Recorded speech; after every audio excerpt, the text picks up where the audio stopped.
My mother died without knowing I was married to another man. For 15 years I shared my life with the love of my life, but I never had the courage to tell my mother. I thought she wouldn't understand, that she wouldn't accept it. Only after her death, reading a letter she left me, I found out that maybe she knew all along. This isn't just a story about secrets. It's about what happens when the truth comes too late. The funeral and the silence. The church was quiet, as if the world itself was holding its breath. White flower.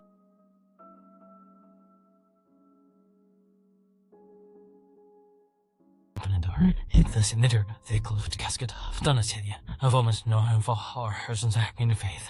Her floral dresses, and a sweetness that felt almost mystical. Beside it stood Eduardo. Dark suit, glasses fogged by tears he refused to let fall. A model son. At least that's how everyone saw him. "She was so proud of you, you know," said the neighbor. "She always said you were the reason she kept going," said another, holding his hand. Eduardo only smiled faintly, nodded, lowered his head. No one there knew what was really going on inside, or rather, who he really was. Because in that crowded church, among the old rugs and flower wreaths, there was no room for the other half of his life, for the man who shared his bed, his daily life, his pain, and most of all, his silence. Henrique, the man he had loved for 15 years, and who wasn't there. Because in that town, in that circle, in that story, Henrique had never existed. When the ceremony ended, his eldest cousin handed him a box. "Auntie left this with the priest a few months ago. She asked that it be given to you when the time came." Eduardo held the box carefully. It was light, but it felt like it weighed a ton. Inside, an embroidered handkerchief, a small notebook of old recipes, a few photos, and a brown envelope, with his name handwritten on it, Eduardo. All in capital letters. As if she wanted to make sure there was no doubt. He didn't open it there. He waited, went home, lit a candle, took a deep breath, then opened the envelope. Inside, a single sheet of paper, folded in thirds, written in his mother's delicate yet steady handwriting.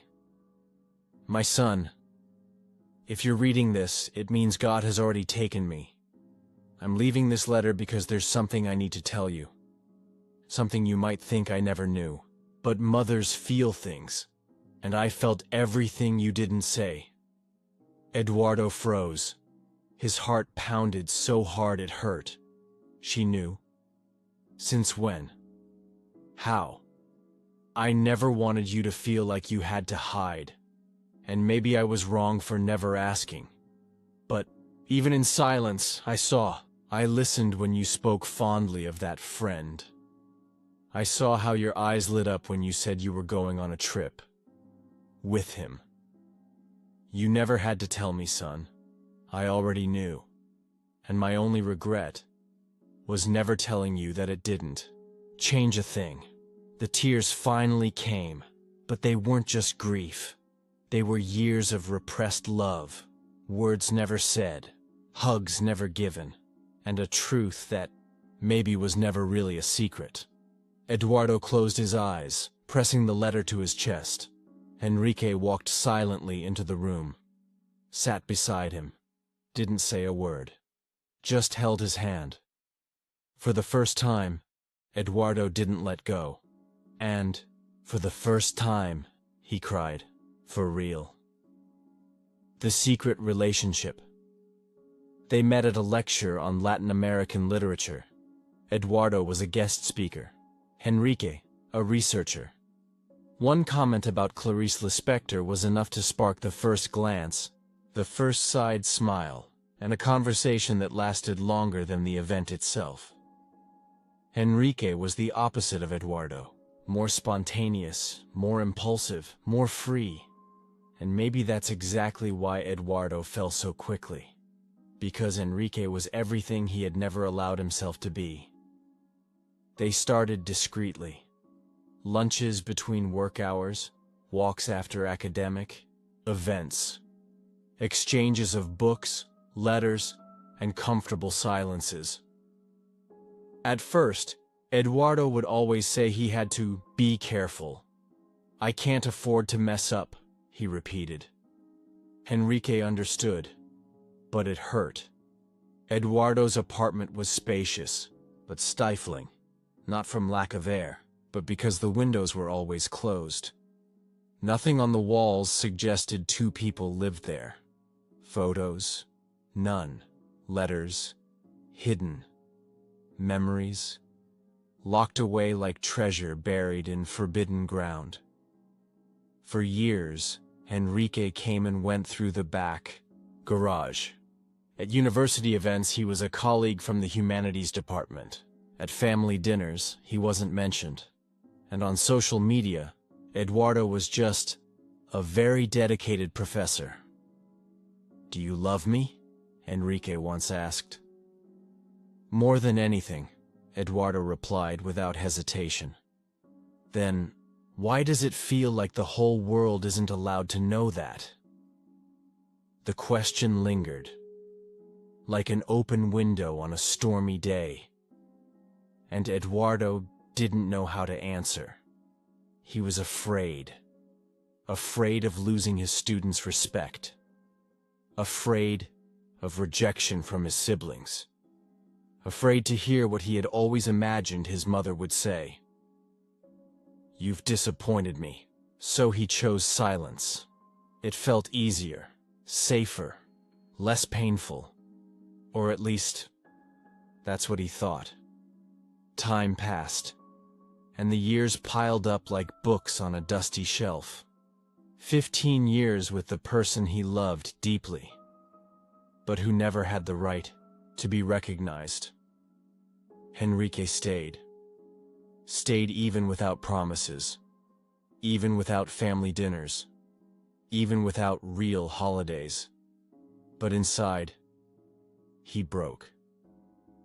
Eduardo, even in silence, broke too. He watched his mother grow older. Watched the calls get shorter. Watched the questions like, "When are you bringing a nice girl home?" turn into painful jokes. And still, he said nothing. It wasn't a lack of love. It was too much fear. But now, with the letter in his hands, with his mother's words etched into his heart, Eduardo began to understand that his silence hadn't protected him. It had only kept him distant. And maybe it meant she left without ever knowing what mattered most, that her son was happy, and that he loved someone with all his heart. Back in the present, Eduardo holds the ring Enrique gave him years ago. He used to wear it on a chain, hidden beneath his shirt. Now he slips it onto his finger, for the first time. He looks at Enrique, his eyes wet with emotion. "She knew, and she loved me anyway." Enrique smiles, and softly replies, "Maybe now, you can love yourself too." The mother's letters. The box was in the back of her old closet, covered by a crocheted cloth, tucked between old photos, folded prayer cards, and religious books. Eduardo wasn't looking for anything else. He just wanted to breathe in his mother's scent one last time. But when he pulled the cloth, he found a small wooden box, simple and unmarked. Inside, letters. Some addressed to him, others with no name, all handwritten, all signed, "With love, Mom." The first letter was from 4 years ago. "Eduardo, today, I saw 2 men holding hands in the park. I thought it was beautiful. but something inside me hurt. I wondered if you ever wanted to hold someone's hand too, and couldn't. He froze. She had been watching. Silently, carefully, feeling. The second letter read, I heard a story on the radio about two teachers who lived together. One of them said they were married but hid it out of fear. Of the school, the family, the church. I kept thinking, we call it a double life. But maybe it's just a way of trying to live whole. Eduardo wept. But it wasn't the grief kind of weeping. It was deeper. The kind that comes when you realize you weren't invisible. You just didn't have the courage to see you might have. Already been accepted. There was a letter without an envelope. Different, shorter, more recent. Written just before her final hospitalization. Son, if you ever read this, I want you to know that if you had someone by your side all these years, I hope that person made you happy. Because if he made you smile when I couldn't be there, then he did what I always wished I could have done. And if he's still with you, thank him for me. Enrique enters the room, finds Eduardo sitting on the floor surrounded by letters. He says nothing. Eduardo stands, hands him the final letter. She wrote this for you too. Enrique reads in silence, then closes his eyes, and with a trembling voice, she knew me, without ever seeing me. The next day, they go to the cemetery together, bringing something they had never brought before. Truth. Enrique holds Eduardo's hand in public, and for the first time, Eduardo doesn't let go. They place fresh, reconciling with his own name. The morning after their visit to the cemetery, Eduardo woke up before sunrise. He looked at the ceiling, then at the ring on his finger, and finally at Enrique, still asleep beside him. He picked up his phone, opened the family group chat, typed, deleted, typed again, until, with trembling hands, he wrote, his name is Enrique, and he's been my family for the last 15 years. I only regret not saying this sooner. And he hit send. The silence that followed was the longest he'd ever lived through. Minutes felt like hours, until a reply from his sister. I always knew, and I hope he remains your family for many more years. Another message, from a cousin. Now it all makes sense. I respect you even more. And then from his niece, Uncle. Can I call Enrique Uncle too? Eduardo laughed through his tears. Enrique appeared at the door with a cup of coffee. You okay? For the first time. Yes. That week, Eduardo looked at himself in the mirror, with a kind of lightness he had never known. It wasn't vanity. It was recognition. It wasn't about changing the image, but finally accepting the truth behind it. He decided to do something unthinkable just a few years earlier. He posted a photo with Enrique, embracing, smiling. Caption: This is the man who cared for me, loved me, and held me through the hardest silences of my life. Today, I choose to love him in the light too. Because love that hides hurts, but love that reveals itself heals. The reactions were immediate. Some stayed silent, others criticized, but most applauded. Messages from students. Now I understand so much about your classes. You were my professor. Now you're also my example. Messages from distant friends. It took a while, but I'm glad you got here. And among them, one stood out. If your mom were here, she'd say her son finally learned the most important lesson. How to love himself the right way.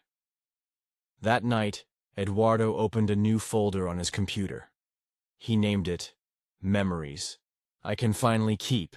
He added photos with Henrique, his mother's letters, and a voice recording of himself reading her final note aloud. His voice shaking, but steady. It was the beginning of something new. For the first time, Eduardo walked with Henrique, hand in hand, down the city's main street. They passed places where they had once avoided being seen together. There was no audience, but there was freedom, and that was enough. Henrique squeezed his hand. "Are you ready?" Eduardo looked around, then inside himself. "I don't know if I'm ready, but I'm here, and now, not hiding anymore." Celia's legacy. The notebook where Dona Celia used to write down recipes was now on the dinner table. But Eduardo wasn't there to cook. Among the yellowed pages, full of sweet notes, he found short sentences scribbled in the margins. Eduardo called today, mentioned someone named Henrique, without saying much. But the smile in his voice told me everything. I saw my son's eyes slowly dim. I hope he knows he never had to hide from me. If he ever tells me, I promise not to say a word, just hold him. Each line was a new discovery, each scribble a bridge, and Eduardo, in silence, understood. His mother's love had always been there. What had been missing, on both sides, was the courage to cross it. The following week, Eduardo wrote an article. Not for an academic journal, but for the local newspaper. Title: My Mother Knew. In it, he wrote about his double life, about fear, about Henrique, about Dona Celia, and about the letter. He wrote about love, faith, silence, and reconciliation. My mother died without ever hearing me say, "I'm gay." But she died loving me fully. And now it's my turn to say, I am. I was loved, and I'm alive. The response was unexpected. Messages came from everywhere. I'm a father, and I never understood my son. Until today. My mother died before I could tell her. Thank you for giving me courage. Eduardo cried again. But this time it was different. It was a cry of collective relief. He was invited to speak at the university where he had taught for 20 years. For the first time, he stepped on stage not as the award-winning professor, but as a whole man. Today, I'm not here as Eduardo, the PhD. I'm here as Eduardo, the man who spent 15 years hiding the love of his life, and who only realized he was accepted when it was already too late. I hope this story helps you understand. Say it. Speak up. Show up. Because the truth never hurts more than silence. Applause. Long. Genuine. The following month, Eduardo created a small foundation in his mother's name. Project Celia. Stories that were never told. The goal? To offer emotional support and guidance for young people living similar lives. Letters, listening circles, safe conversations. Henrique joined as co-founder, and their mission was clear. Help children speak before it's too late, and help parents listen before all that's left is silence. On the 1-year anniversary of Dona Celia's passing, Eduardo returned to the cemetery. He brought flowers, and an envelope. Inside, a handwritten letter. Mom, today, I am everything I never managed to be in front of you. And yet, I feel like you always knew. Thank you for loving me, even in silence. Now I speak for both of us. He placed the envelope on her gravestone, and for the first time, he smiled there, without guilt, without fear, without secrets.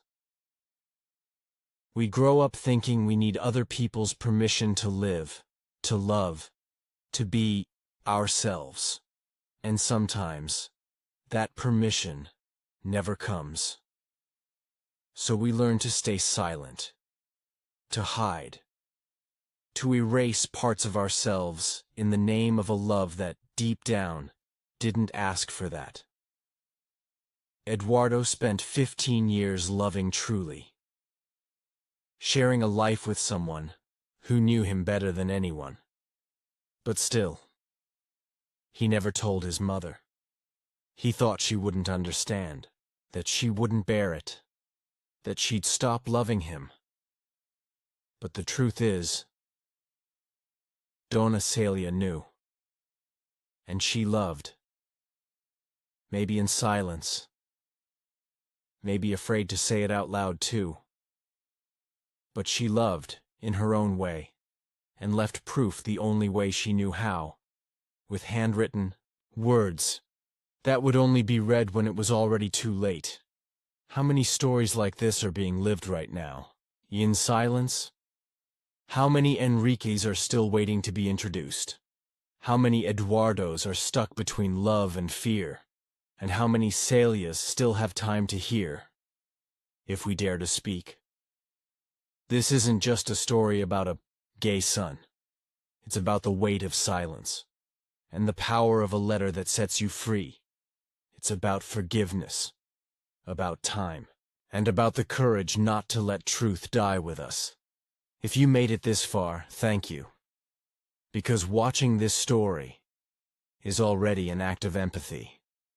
And if it touched you in any way, if it made you remember someone or stirred the urge to say something you've held back for years, don't wait, say it now. Share this video. Maybe someone you love is waiting for it. And subscribe to the channel. Here, every story is an open letter. Every video is a cry for freedom. And every ending is an invitation to begin again. And remember, every time someone chooses to love openly, another story like Eduardo and